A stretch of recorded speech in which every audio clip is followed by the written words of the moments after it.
Viburnums are the topic of today. This is a Chinese viburnum, Viburnum macrophyllum, macro meaning great or gigantic. It's past prime, so you see the tinting. Past prime in that you don't want to use these for cut vases anymore because you'll have snow all over your table and house. A lot of folks will confuse the viburnum with hydrangea, and I'm here to clarify the difference for you. This to my left is a hydrangea. This is a limelight hydrangea, and it's just starting to leaf out. It hasn't formed flowers at all. Hydrangea typically bloom in the summer, late summer, and in the fall, continuous till frost. Viburnums, however, will bloom in the spring. This Chinese viburnum is the most elaborate, the most gorgeous, but it's sterile. Sterile meaning it won't form fruit in the fall. They cultivated this variety to put all the energy to the flowers. And again, it's almost finished blooming, so I wanted to tell you about it before it leaves the stage. These plants, this Chinese viburnum, will get 6 to 10 foot high and wide in our zone. In the south, you can expect it to get up to 20 feet high and wide. Our zone is zone 6, and from zone 6 to 9, this is pretty much what you can expect. We're in Pennsylvania, so our winters are harsh. I'd like to take you now to a couple other viburnums. I told you there's over 120 species. Let me show you some of my favorites. So this is also a viburnum, and you note the smaller flowers. Now it's pretty much finished blooming too, but the growth habit is similar to the Chinese viburnum. This is a Korean viburnum. This viburnum has a smaller ball and clusters. Again, beautiful past prime blooms, still showy, but once they start to turn brown and you get these racemes of empty petals, these racemes are going to turn to berries. So everywhere where you see these little umbels, they're going to form green berries that turn to red, and then they turn to black in the late fall. Again, so in the fall, if you picture that all in red berries, it's a beautiful show.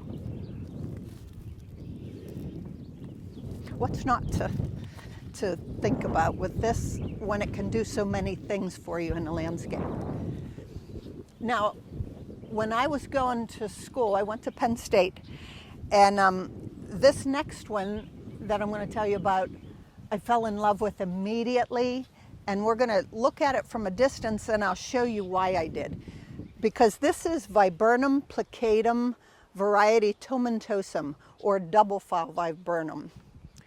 Don't get confused or caught up in the botanical name so much, although sometimes the Latin words can help you identify a plant.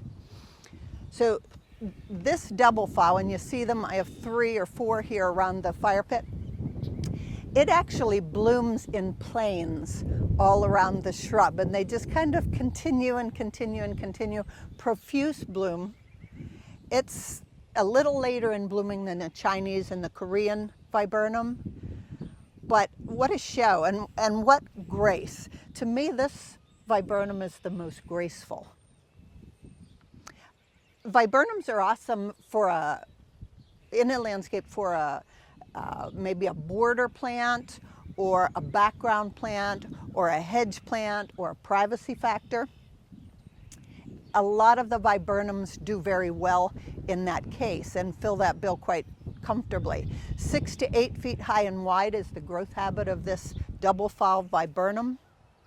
Again, all of those planes or places that you see flower will form those umbels. When the petals are gone, those turn to berries. So picture those plants with profuse platters or planes of red berries. They're gorgeous in the fall. And then those berries turn to dark blue, almost to black, and birds will keep them. They're not I don't believe that any of the viburnums are a messy plant, because the birds eat the berries. So you're killing 2 birds, or feeding 2 birds with 1 flower, so to speak. You cannot go wrong with the viburnums in a landscape, and they're sure to be. It's like wines. The winemaker said if you haven't If you don't like viburnums, it's because you haven't found the right one yet. And there are tons. So let me show you another one. Now, when I mentioned most viburnums, if not all, bloom in the spring, this shrub right here by the chickens is Viburnum carlesii, or Korean spice viburnum, and it's finished blooming. There are several viburnums that are very fragrant, and carlesii is one of the most fragrant. It forms rounded bundles of pinkish cream flowers that are, it's called Korean spice, to give you an idea. Very, very fragrant. And because the chicken pen is wet in the springtime, sometimes you want something a little more fragrant than the chickens. So that's why I planted it here. It grows slow, much slower than the other viburnums. They're all considered slow to medium growers, and that means maybe 3 inches a year. And this one, to me, and maybe because of my anticipation for wanting it so badly, seems to grow slower. But it's a healthy plant. Viburnums are not particular about soil. They're a little drought tolerant, which makes them kind of more desirable than the hydrangea that need cool, moist humus in the soil to really do their thing. Viburnums are not particular. You do want good drainage with anything you plant, so if you have crappy soil, mound it up. You know, bring it up 12, 15 inches and plant so that the drainage will be more effective for you. Now, I do have one other one that's significantly different. I mentioned this is different, as you can see from the others that I showed, and that the blooms are already finished. It bloomed early. Another early bloomer is Jedi, Viburnum Jedi. It is very fragrant too. The flowers are a little bit bigger than Korean spice. It, in our zone 6 here, seems to be more growable if it's in a protected area. Out here where we are, I have high winds and weather, and the Jedi seems to do best if it's protected a little bit. So maybe use it around your patio or around your foundation, where it will get at least half day, if not full sun. Any of the viburnums do great in half shade to full sun. The leather leaf is where I want to take you now, and I'll show you the dramatic difference. This is also a viburnum. It's a leather leaf viburnum, and its flowers are these. Now they'll open up a little bit. It's an umbel too, like a flat-headed umbel. But these will all turn to brilliant red berries. So the texture is very leathery, and they're very elongated, almost like a laurel or rhododendron leaf, but the texture is quite different from any other. And there are several other viburnums with this leathery texture, just none with a large leaf like this. Allegheny viburnum is a leathery texture, but they're smaller leaves and they bloom a little different. But it's an upright viburnum as well. So in the landscape, if you need something broad or something upright or something very rounded and full, there is a viburnum to fit that bill for you. Leatherleaf, my only complaint with leatherleaf is when you're pruning it, and Allegheny and some of those leathery textured leaves, they have a pubescence on the leaf, meaning real fine hairs. So you want to wear long sleeves or you'll get very itchy, because that pubescence tends to get on your skin, and it does in the fall or whenever you prune it. These are blooming now, believe it or not. And the berries you don't want to cut off in the fall, so you can prune a leather leaf almost any time. As you can see, we topped these already. We cut it at a set of leaves. Now, we probably pruned this a month ago, and already these new leaves, terminal leaves, are forming. It just has a significant different texture, and that's why I like it in the landscape.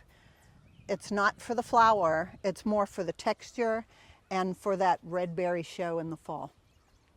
So as a recap, let me take you back to the center stage. The Chinese viburnum. She won't be in this light for very much longer, although she's been shining for 3 weeks now. She started out as a light green shrub, And now to the large snowballs that she's known for. Any of the viburnums that I mentioned, it's just a pittance of what's out there for you at the nurseries. We covered the double foul viburnum, the Korean spice viburnum down that way, this Japanese viburnum with the smaller balls than the Chinese, the leatherleaf viburnum. There's Allegheny and dentatum with a serrated leaf, and a dilatatum, and there are tons of viburnums for you. And again, find one that pleases you and you'll fall in love. It's guaranteed. You'll want more and more. So where do you find viburnum? The best option, and my personal recommendation, is start at your local nursery, because your local nursery for anything that you're looking for is going to have what's hardy to your zone. Whether you're in Pennsylvania or North Carolina or Florida, they'll carry what's predominantly winter tolerant in your area. Local nurseries, you can feel it and touch it and smell it and know exactly what you're bringing home. So that's my recommendation. Go to the local nursery and find your passion. And if you're local, friends, I'm encouraging you to come and let me show you.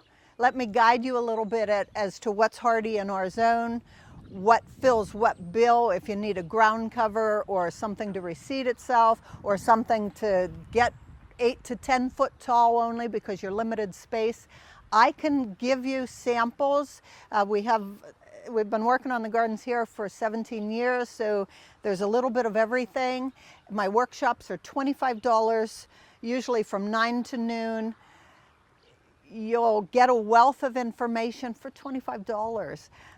I love talking about what I do, what I love, so I guarantee you'll have a good time and fun and go home with a ton of knowledge and probably a few plants, starts, seeds. I love to share. Thank you.